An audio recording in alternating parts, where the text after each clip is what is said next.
Hi, Spud Koala here. Um, yeah, sorry I've been uploading. Just been real tired recently. Not much to do. So, I haven't got those, I guess, creative juices, as they would say, flowing until I picked up my Bible last night and thought I would talk about, Spud Talks Religion. I wanted to wear a nice shirt, but I couldn't really find one, so I was wearing a flannel. It's nice, so I like it. Makes me look real Mexican. I could wear a bandana like that.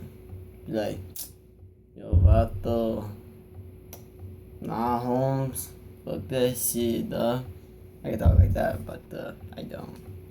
Anyways, on the topic of religion, I always like put together what I'm saying in my head, and then it kind of just falls apart. But like, I get a lifetime guaranteed on this Bible. I get the New American Bible. Not sure. It's got the Old Testament and New Testament. And, yeah. What I was gonna say? Oh, yes. My favorite passage. I'm not sure if I'm religious myself. I keep a Bible around me for some reason. But the first passage I remembered. I took the time to actually remember the whole passage was Psalm, which is a book of I would guess say it's like a book of collections of poems, I think, and just kind of like a life lessons, sort of. The Psalms 23, the Lord, Shepherd, and the Host. And the reason I like it is because I have my name in it. It's kind of weird. My grandpa told me this is the first passage he ever remembered, which is pretty strange. I revealed this to him after many years, me actually finding out that this is anyways. So he didn't even know that. Anyways, the Lord is my shepherd. There is nothing I lack. Well, in my learning of it, I remember the Lord is my shepherd that I do not want. So, the Lord is my shepherd, I do not want. In green pastures, He makes me lie down. To still waters, He leads me. He restores me. He refreshed my soul. That's what I remember. But this says restores my soul. He guides me along right paths for the sake of His name.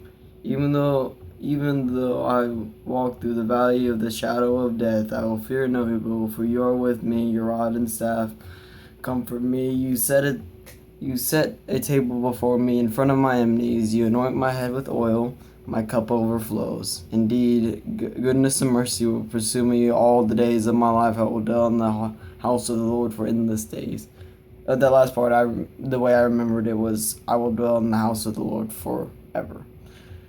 Which I guess this is a little bit more true, I guess, to the older Testament. I don't know if they had that kind of language back then, But I like this passage because, of course, it has my name in it, and because, I guess it just shows, that since this David guy, David has accepted the Lord into his life, that, it shows that, this guy, that, since he has so much faith into something, that he will not fear evil. I think shepherd isn't the representation of the Lord, but more rather the representation of his faith. And that the Lord is just kind of, shall we say, there. But in the end, I think it was all in David. It was his faith within himself, actually. And I think maybe, people out there, Christians and stuff, would like to say, a little bit of background. I was mostly raised around two Irish Catholics when I was growing up around 3 to 7, I would say. 3 to 8. I was raised around Irish Catholics. Every day after school, I'd go to their houses. My grandma and grandparents, God bless them. They're great people. And, yeah. I mean, that's kind of how I was raised. Now, do I believe in religion now? It's a good question. For me, to myself, I can't say. Part of me really wants to believe in God, the afterlife, heaven and hell, and purgatory too.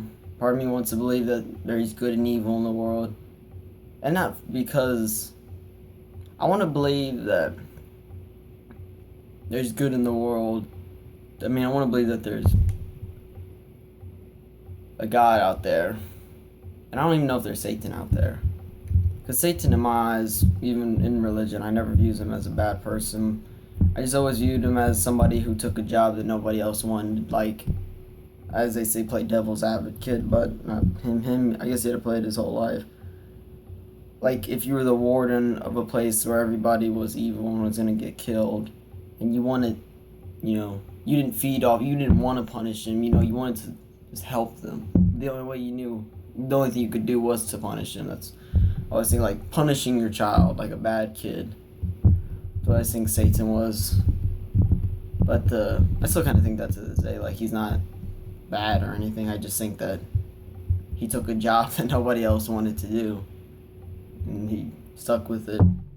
But anyways, like I was saying, like, do I believe in it? Yes, part of me wants to believe in religion. Part of me wants to believe in with Catholic faith, more specifically, because I want to believe that when I die, I'm going to go to heaven and see my family members.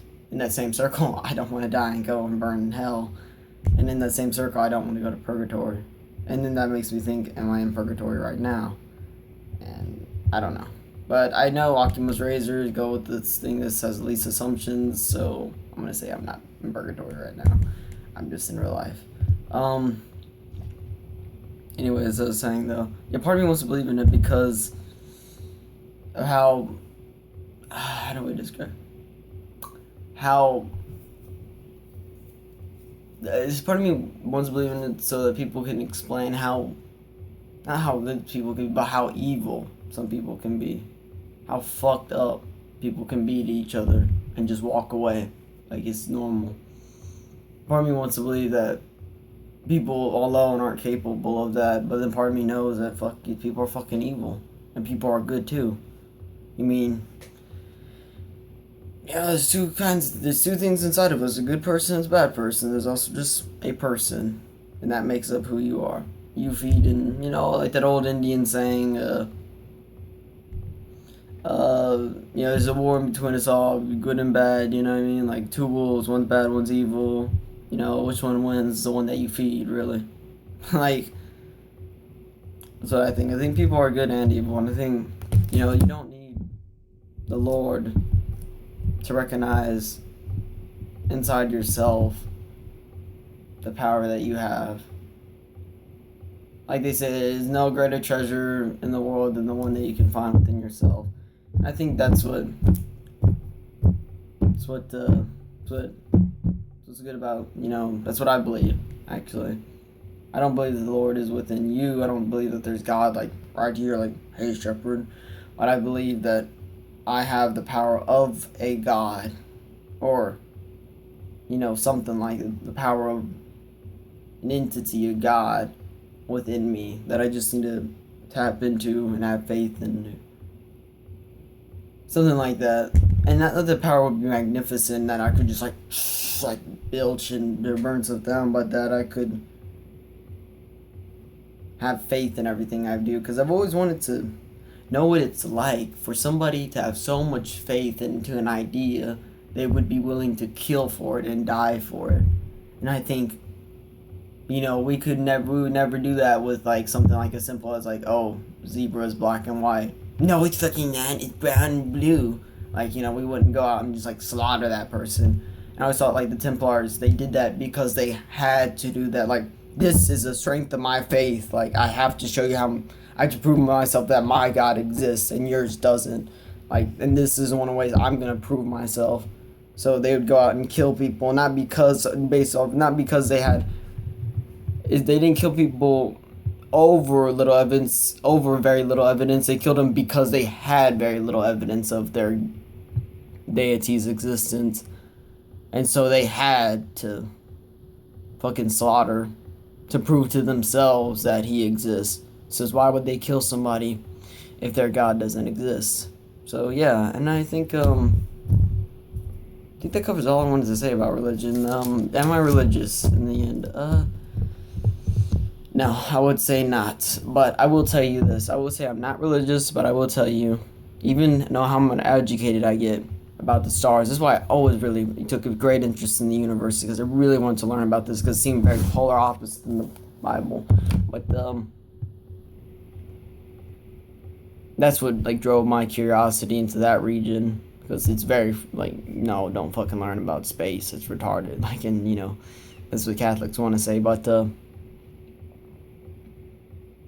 oh God, yes, I'm not religious, but no matter how educated I get, I could be as smart as an alien. I feel like super intelligent, but I always will hold on to the belief that when I was 4 or 5, that my 4 or 5-year-old self inside of me, the one that learned to fear hell and its burning gates, will never go away. And I think that wraps it up for today, so I'll talk to you later.